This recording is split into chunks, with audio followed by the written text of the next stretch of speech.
Iginiit ngayon ng Armed Forces of the Philippines sa Chief of Staff na si General Romeo Bronner Jr. na walang mangyayaring kudeta sa ilalim ng kanyang liderato. Ito ay sa gitna na rin ng mga espekulasyon ng internal unrest sa hanay ng militar. Sa isang statement, pinagtibay ng Armed Forces Chief of Staff ang hindi natitinag na commitment ng organisasyon sa konstitusyon at sa chain of command. Anya, hanggat nakaupo siya bilang Chief of Staff ay walang kudeta na mangyayari. Hindi rin anya siya matitinag sa mga chismis o mga mapanlinlang na ingay at tiniyak ni General Bronner sa taong bayan na nananatiling matatag, profesional at tapat ang sandatan lakas ng ating bansa sa chain of command.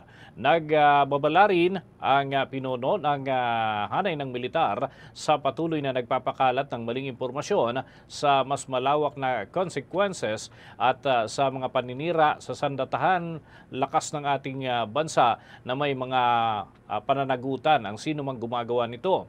Hinimok din ni Bronner ang publiko na maging mapanuri at tukuyin ang tunay na concerns mula sa walang basihang mga espekulasyon lalo na pagdating sa public institutions at pambansang seguridad.